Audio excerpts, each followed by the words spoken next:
welcome everyone. Today's conversation is H-1B alternatives, what to do next if you weren't selected in the lottery.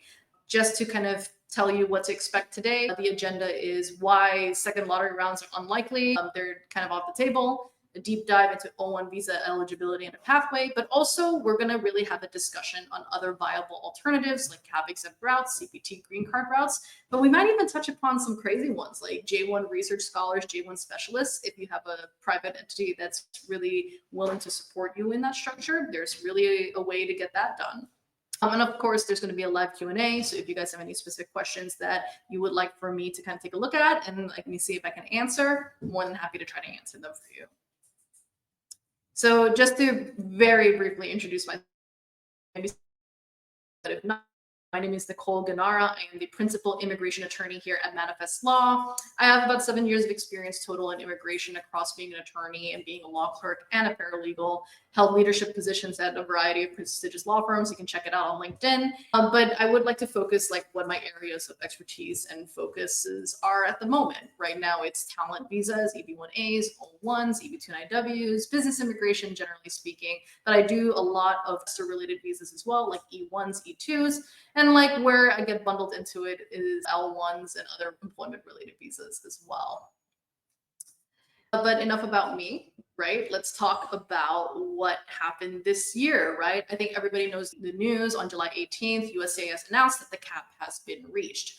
Most likely there's not going to be a second round, right? The reason why I say most likely is because the reality is that the cap has been hit. The government made it very, very clear that they're not going to be taking in brand new cases, right? They are going to be taking in transfers, extensions, and the like, the usual, but not necessarily cap subject cases. Most likely it's just not going to happen, right? So let's not rely on it. I will tell you that in addition to kind of this news related to the second round, I will tell you that there's a trend for higher scrutiny in similar RFEs that occurred under Trump 1.0, right? There is a strong expectation within our industry at the moment that there's going to be specialty occupation RFEs, wage rate related RFEs as well. So a lot of people really need to be prepared for those questions. Things that were super easy, things that were really, really straightforward in the last 4 years may not necessarily be the same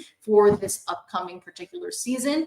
And here's another one. Remember that the H-1B modernization rules came out last year. There were a lot of self-sponsored opportunities where if you wanted to start your own company, you can enroll into the lottery now. And there were a lot of loosening of those provisions. However, personally, as an attorney, I am expecting a swath of RFEs related to those modernization rules and whether or not your company is truly operational or truly financially capable to support your specialty occupation role. So we can touch upon that really in the Q&A section. I will tell you that there's going to be a future webinar that really focuses heavily on what those RFEs would look like, some tips and strategies in responding to it. So please follow us on our socials, follow us on our Instagram and the like to kind of catch when that webinar is going to be happening, right? Outside of those trends related to RFEs, cap subject H-1Bs are now off the table until March of 2026. So we should really also talk about, if you have time, preparing for the next particular lottery season. As a reminder, we do provide free lottery registrations. Of course, you have to pay the filing fees related to it, but that's a program that Manifest has that's very unique to us compared to a lot of other practitioners right there. Let's talk about the historical context, right? I want to kind of talk about the past very quickly. For the last few years, there's always been like a consistent like second round, right? I think fiscal year 2023 was very interesting. It was like the first time where there wasn't a second round, but I think there was a lot of high demand and a lot of realization that you could have multiple employers enroll you in the lottery for a higher chance. But then those things changed right after that particular fiscal year, right? But the one thing that I wanted to touch upon when I'm showing you guys the slide for historical context is that my anticipation is that the next set of lotteries that occur for next year and the year following that is that if you don't win in that first round, the likelihood of a second round occurring to me is going to become minimal compared to previous years. Trends really show a stronger commitment by enrollees to proceed, right? So whereas in previous years, people were just kind of throwing in lottery entries of it, and there was a time where multiple employers were allowed and that gave you an increased chance of it. I just see that nowadays when an employer does include you into the lottery or someone does enroll into this lottery, they're like 9 times out of 10 going to actually apply and qualify, right? So what this means is that you should be better prepared earlier on to think about those alternatives, because I really do think for the next few fiscal years, there's really only going to be one chance at this lottery. I do not think that they're going to be going back into the pool for second and third. I'm obviously not a math statistics modeling person, but honestly, I think a lot of people were pleasantly surprised that this year, not that there wasn't going to be a second round, right? I think a lot of us were expecting that there will be, because history has shown that there's a lot of them. But there's a stronger commitment now. Winning really matters so much more, and employers are starting to get smarter about this. So what does all of this mean for you, right? Now that you know that the second round is not going to be happening, now that you kind of know that, all right, I don't really need to really rely and focus on the lottery anymore. What else can I do? So let's talk about individuals who are on OPT and STEM OPT. If you guys are on the ending periods, right, you're going to run out of time. You may need to quickly seek alternatives, right, faster than others. Part of it is because your ramp is already ending, right? And a lot of the alternative solutions that are quick are not going to be the most ideal. But the earlier that you anticipated, the better. And the earlier that you plan for it, the better. If you were picked and you filed your H-1B application before June 30th, you should be okay. You retain your place pending an approval, right? But remember my notes from earlier in this conversation. Do not expect the super high approval rates in the easy cases that were occurring under the previous administration, right? I do really believe that we might be coming back into the scenario of the previous with increased RFEs related to wage rates, increased RFEs related to what is a specialty occupation and whether or not your role is considered a specialty occupation.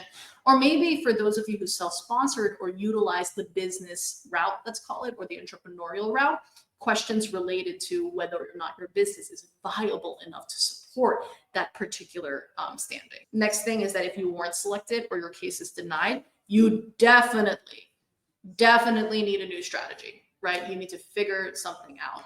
Time is critical. The earlier that you build your plan, the earlier the ramp is going to be available to you, right? And the frank thing is that the reason why all of us or anyone really enroll in the H-1B lottery is because you want that stability and you want that ability to work, reside, remain in the United States, right? Any reasonable legal practitioner is going to tell you that the more that you prep, let's say prep yourself, right? The stove is going to look like for immigration. So I use the stove metaphor a lot, right? Immigration should be treated like that stovetop. You want to have as many pots going for you as early as possible, because one of those things will come to fruition at some point to your benefit, right? So when I'm saying prep, you need to already be contemplating, like, what are the recipes that I need to prepare for? Where do I need to go to the grocery store? What ingredients do I need to buy? What do I need to invest in, right? So that's what today's workshop and what today's seminar is really going to be focusing on. Hi, Savio. I see that you have a question here. Just letting you know that I will touch upon this particular and towards the end of today's conversation, but we'll make sure to get back to you. Here's this slide. If the H-1B fell through, you still have options. Want to make that clear. That's the whole point of today's conversation. The first one that we're going to really talk about is the O-1A and the O-1B. I know many of you who are watching this are probably very familiar, but I'm going to make sure that we dive very deeply into some of the things that you can do, even if you don't qualify immediately for it, some of the things that you should be investing your time in order to really build up towards a better foundation for these kinds of cases. The next category I'm going to talk about is cap-exempt H-1Bs and how secretly you can actually get the benefit of skipping the lottery to work for a private employer. I don't think a lot of people realize, I wouldn't call it like a loophole, it's really more of an advantage that having even the most minimal of cap-exempt roles can provide to you for you to be able to work full-time for an employer that doesn't even qualify for a cap-exempt H-1B.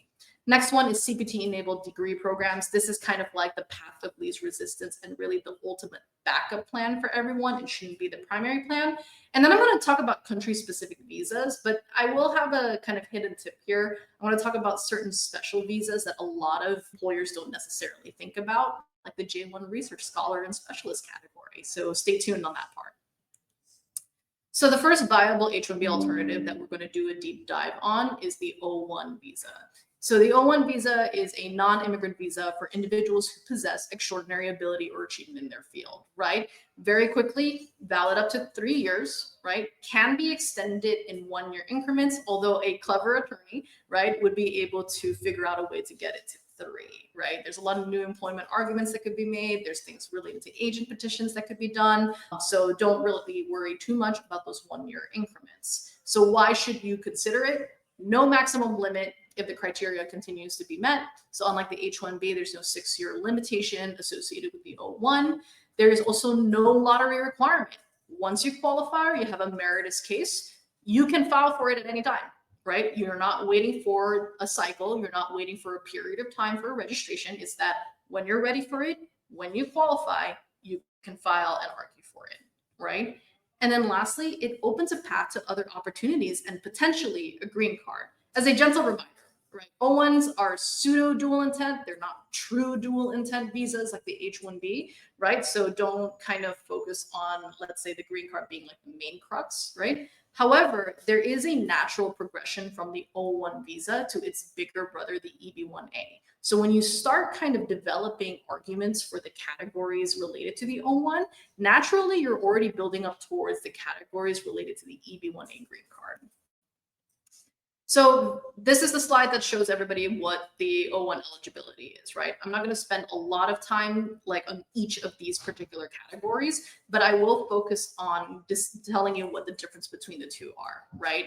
O-1As, individuals in the sciences, education, business, or athletics. O-1Bs, people in the arts, creatives, right? I will tell you some people fall in the middle. I've met a lot of people in advertising who are creative directors. Arguably, that seems like a creative art, but there are a lot of elements that creative directors do or creative strategists do that do fall under the business category more than anything else. I will also mention that traditionally speaking, O-1Bs can be a little bit easier to argue for. And that's because they have way more flexibilities in terms of arguments than the O-1A does. But that doesn't mean the O-1A is impossible. The O-1A just requires you to really focus your time on 3 particular categories that you really can leverage for yourself, right?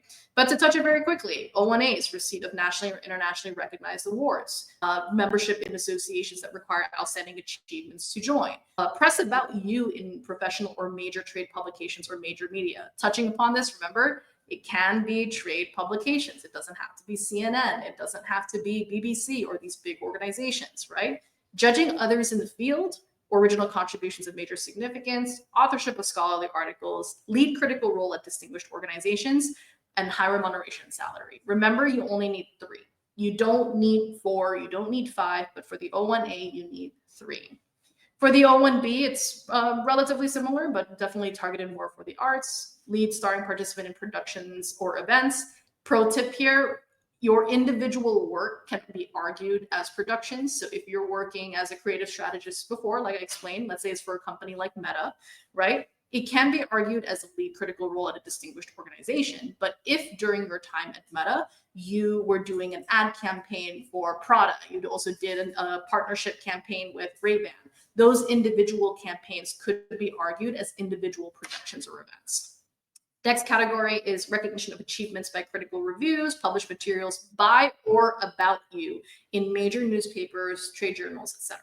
This is the biggest distinguishment between O-1Bs and O-1As, right? In O-1Bs, for this press category, let's call it, you can write it. It says by or about you, right? So if you can write it and you can get it out there, that's pretty legitimate as well. So for those of you who are in the intersection between the creative arts and business, right, or the creative arts and the sciences, focusing your energy on the O-1B might be better because it's usually much more achievable.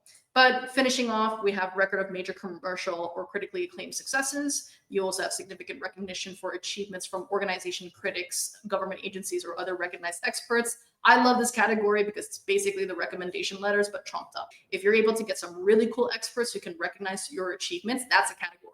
And then the last one is high remuneration, kind of the same thing as an O1A. But again, for creatives, you'd be surprised at what your, let's say, colleagues are making, right? The creative arts are a little bit of a challenging category at times to kind of be in. Breaking things down hourly, breaking things down related to like your freelance work, sometimes could be very strong for the O1B. Lastly, as a quick note to everybody, if you're in motion pictures and television, production and the like, there are some slightly different categories compared to the O1B. They're slightly trumped up, but that's for a conversation for a different time. So is the O1 right for you, right? I have to make this so clear. The O1 isn't just for celebrities or award winners, right? It's for people with documented professional impact. I think a lot of people who are here, right, probably know someone that's already on the O1. I would like to think that that person is probably not a celebrity, right? That person's probably not an award-winning, Emmy nominated, all these kinds of people. Sometimes they're just really, really swell professionals, right, who are at the top of their field. If you've published, spoken, led, launched, built, or been recognized for your work, you may qualify, right? Even like open source work, right? If you've done something incredible and people are using it, right, leverage that. Right? Talk to us, see what we can do to really explore what that looks like in terms of demonstrated professional impact, right? We've helped engineers, designers, content creators, researchers, and startup founders succeed with O1 petitions. So let us be creative with your work. Don't let yourself decide whether or not you qualify. We can help you decide and let us be the arbiters of the information. A lot of the best cases that I've ever written and the best cases that I've ever done went through a very arduous kind of creative process, right? Where we sat down in a consultation and really strategized what can be done. Some of my biggest accolades, and you can see this on our website, is I managed to get an O1B for an HR professional. I argued that what they did was a creative art. They designed organizational cultures, right? But that took time. That took time for us to kind of sit there and really, really deeply into whether or not is that truly a creative art? Is this something that they can leverage and sell because they have some of the criteria met? Actually, it was one of the coolest petitions that I had ever done in my career, and I'm really, really proud of it. But again, right, a good advocate, any legal practitioner is willing to kind of stretch the limits of what is possible, and creativity is a really big part of that advocacy. Noting that the earlier you start, the more time you have to strengthen your case. We'll drop a link to our free O1 eligibility quiz in the chat. Even if you don't qualify, our team may reach out to you to see like how we can do, how we can help you. We have a lot of great resources to share, and yeah, take 2 minutes to see if you're on the right track. So just to touch quickly, like what you should be doing, right? If you don't qualify for an O1 immediately, or you feel like, hey, I don't really know where to start in terms of building that ramp, I'll focus on the most buildable categories for everyone. And I'm going to focus more on O1As because a lot of the people who are here today really are in the science field or in the engineering field. So I think this will be the most helpful for you all, right? Number one is press. Strategic PR investments can help. No one is saying that you need to buy press. I want to make that very clear. What I mean by PR investments, part of it could be financial, right? You can hire a legitimate PR firm that doesn't guarantee where you're going to be published, but guarantees that they can help you get pitched, put into the right databases for quotes as an expert, right? Or alternatively, focusing your time in sending emails to editors, getting into op-eds and the like. That's what I mean by strategic PR investments, right? They really can help. Press to me is a premium category across the board. Officers feel some type of way when you've been mentioned or quoted because that means you've done something that is newsworthy. Pro tip, the story must be compelling. If you have no story to tell, you have nothing to kind of really say that is newsworthy, it's not worth your time to invest in press, right? Another thing is niche media is okay. It doesn't have to be CNN. Focus on what publications are related to your field. Fintech expert, Finextra payments, right? Somebody in economics, The Economist, Council of Foreign Relations, a lot of those related newsletters that are in your field, right? Or if you're someone who's like a ballet dancer, maybe you need to be focusing on specific blogs related to ballet. And for advertising managers, AdNet, Ad Age, right? There's a lot of different publications that really just focus on your particular field, and that's okay. Already mentioned this earlier, work with a good PR firm, not pay for play. Biggest red flag is where they guarantee where you're going to be published. Biggest green flag is that there is no guarantee where you're going to be published along with those timelines. Judging, Traditional versus modern. When I tell a lot of people who are in this field that judging is a really easy category to build to, it's so true. I've had many clients who've spoken to me who've basically said, like, actually, I'm grateful that you told me to focus on judging because there's a ton of opportunities for it. Peer review, ask your professors. If you're in school right now or you recently graduated, your professors are a wealth of knowledge. They know how to get into databases, whether it's in the United States or internationally. If you're no longer kind of associated with your school or you don't know any professors, ask any friends who are graduate students, graduate research assistants, adjunct, whatever it is that we call them now, teaching assistants. They also have to do it as part of their career. They can tell you where to get into those databases.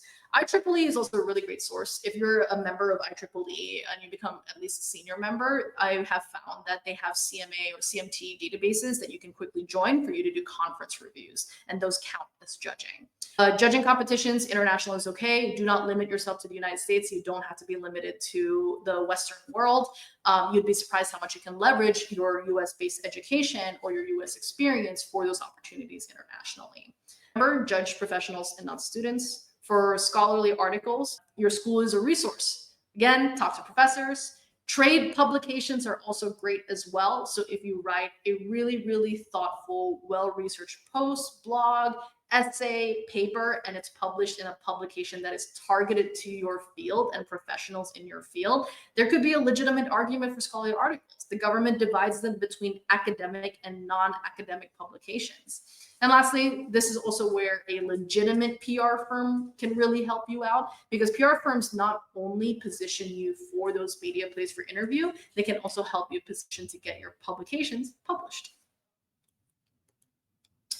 Other alternatives, cap-exempt H-1B. And this is something that I really want everyone here to kind of stay for, because I know a lot of people are going to say, oh, Nicole, I can't find a job at a university or a college that's like full-time. I think it's going to be very hard. But I'm actually going to talk about this more as a hook for you to skip the lottery in the future so that you can work full-time for a private employer. So cap-exempt H-1B just means that you don't need to do the lottery to get the H-1B. Right? These are available year-round, and they're available year-round if you're employed by for a role that requires a bachelor's degree by a university or college, government research organizations, nonprofit research institutions, and nonprofit organizations with a formal affiliation agreement with a university. For example, NYU Langone. If you are not sure that a nonprofit is a research institution or not, pro tip, go online to the tax return website. There's one for Form 990s, and in those Form 990 documents, in the mission statement, there will be a section that explains whether or not they're devoted to research or not. If they don't mention the term research, I would move on, right? So no lottery is needed. And here's the key point. If you get a cap-exempt H-1B, even if it's for a 5-hour-a-week role, it can serve as a solid hook for a concurrent full-time role. So I'll play this out very carefully. If you get a 5-hour-a-week sponsorship for a cap-exempt role as a mentor or a research assistant at NYU, once that is approved, another organization can file for a 40-hour-a-week job. Let's say, for example, JP Morgan for a financial analyst role, no problem, without a lottery. It's just that you have to maintain that 5-hour-a-week role at NYU to maintain the ability to work for that 40-hour-a-week job at JP, right? There are some programs out there that do support this mechanism in the sense that they can help you find mentorship opportunities, but Google it, find out. Concurrent full-time role, H-1B cap exempt, you'll find out a lot of opportunities that are out there that are willing to do this. Other alternatives, guys, this is like the backup plan, which is enrolling in a CPT eligible graduate program, right? So a lot of you probably know this day one CPT, right? So if you are somebody who's on OPT, you've already graduated with your bachelor's degree, you could always proceed with a master's degree program or above that gives you the ability to get something known as curricular practical training. But I'm going to give you some tips when it comes to maintaining your status and making sure that you protect yourself when you do approach some of these organizations. So first of all, CPT or curricular practical training allows you to work off campus during an eligible program, right? Which, like I mentioned, master's degree or above, right? If OPT is no longer available to you, enrolling in a CPT eligible program may allow you to keep working in the United States while staying in Day-1 status. You must be part of a curriculum though, like as in like the CPT or like whatever job that you are doing needs to be integrated as part of your curriculum. It needs to be relevant to your curriculum, and a lot of schools know how to make this argument, and it needs to be authorized by your school's DSO. But do your research. Like I mentioned, Day-1 CPT. Some programs offer immediate CPT. The first day of your master's program, you would be allowed to start working for an organization. However, there are some programs that require you to wait one full academic year before they give you CPT. A lot of the time, schools that offer Day-1 CPT are really, really small. That's okay. I just think that maintenance is really a key part. Don't rely on just your school to prove the elements that you're actually studying and that you're actually doing something that's related to your particular degree. Document everything yourself. For Day-1 CPT, the biggest risk is proving to the government that you were actually studying and that you were actually doing something relevant. Screenshot the quizzes that you are doing, screenshot the schoolwork that you are doing, keep records that you actually attended classes. Those are going to be things that help you for CPT. So this is one of like the last like things that I'm going to talk about, which is country-specific visas or special visas. You'd be surprised at how many people don't realize that if you're a citizen of a specific country, you can qualify for an alternative path within an H-1B, because sometimes you're relying on your employer to tell you what you qualify for or not. And most employers mainly remember about the H-1B, right? Canadians and Mexicans, TN visa is available to you, but there's a list of about 48 occupations that you would qualify for. Take a look at that occupational list and see if your role apply to any of those categories. There is one category that is kind of a catch-all known as a management consultant. If your company is willing to structure your role in a certain way and your job focuses a lot more on objectives and deliverables, have a conversation with us. Maybe we can structure something that would really work for that category, along with some really clever creative strategies to qualify. Next category is the E3 visa, which is for Australian citizens. It's their version of an H-1B, right? Specialty occupation visa. Job requires a bachelor's degree. You have a bachelor's degree to fulfill it, and then you apply for it at the consulate or here domestically.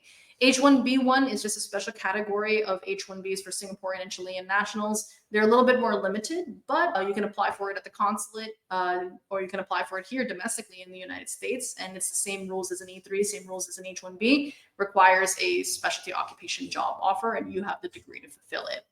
E1s and E2s are interesting, right? Remember that you can always set up your own consulting business. You're going to be investing money in the United States, and you can sell a lot of your services to US consumers. If you can qualify for some of those thresholds, it'll really work in your favor. But there's only a list of certain countries that really qualify for this. Go online and Google treaty investor countries or treaty specific countries for E1s and E2s, and you'll find that full list. The last one is what I actually want to focus on the most, which is the J1 research scholar and specialist provision. People think that J1 research scholars are only for universities and colleges because they use them the most. But what a lot of people don't know is that a J1 research scholar can be for a private entity so long as you're coming to the United States in order to support that research or to consult on that research.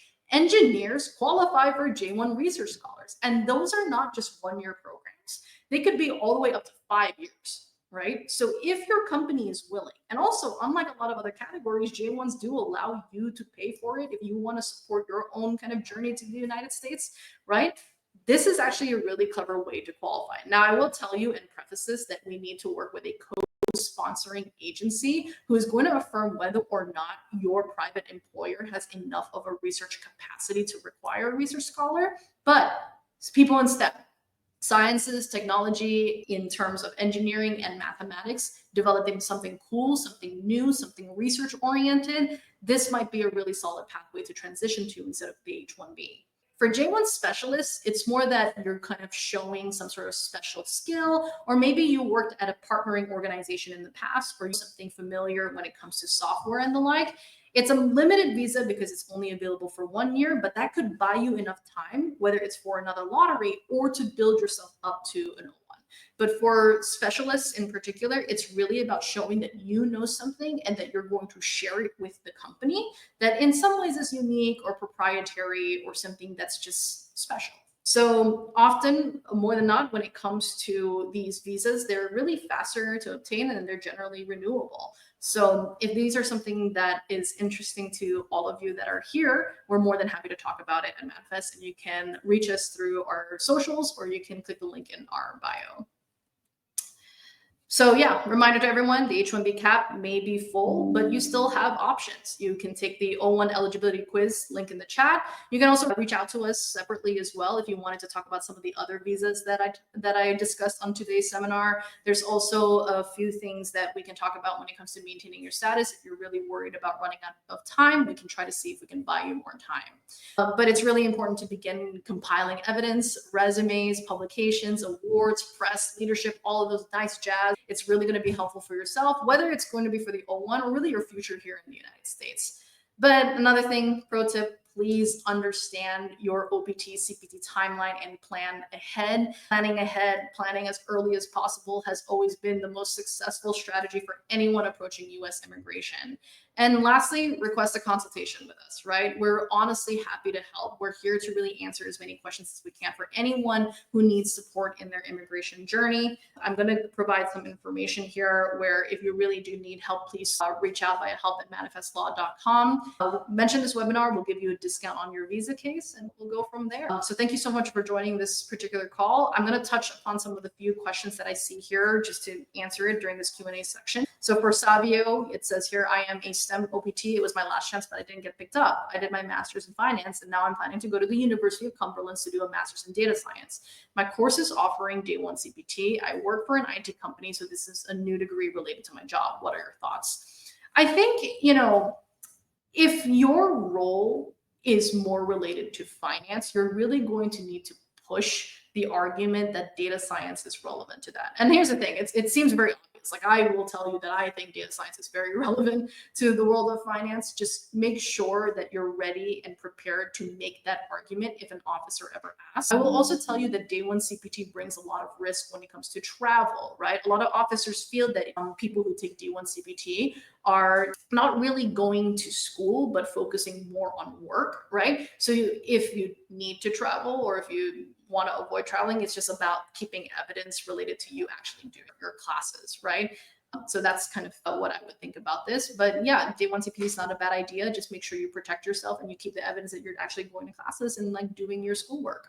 H1 says, how high of a salary is counted? It depends on your occupational field, and it also depends on your geographic location. So for an O1, if you're arguing high remuneration, a good practitioner would analyze your particular salary, your hourly rate, or whatever it is, and contrast it with the publicly available data from the Department of Labor if you're working in the United States. And if not, do some research when it comes to data related to the geographic region that you're working in. If you're, for example, in Hong Kong, we would take a look at statistics related to similar occupations in Hong Kong. For Tom, what are some recommendations for travel on STEM OPT? That is a really good question. Nowadays, I would say anything that shows your maintenance of status. So if you're on STEM OPT and you're working for an e-verified employer, showing a copy that your employer is actually e-verified, keeping copies of your pay stubs on you, and also, of course, please do not lose your EAD card. These are things that you're going to want to have with you if you are going to be traveling on STEM OPT. All right. So in any event, that's kind of all the questions that we have here today. I really thank everyone for joining this particular call, and I'm really looking forward to hearing any questions that you guys may have over email. Again, really appreciate everyone coming here. This call or this particular webinar has been recorded. So when we do send those links out, please feel free to share a lot of this information or share that particular link for the recording to your friends, your family, and people who can really take advantage of this program. All right.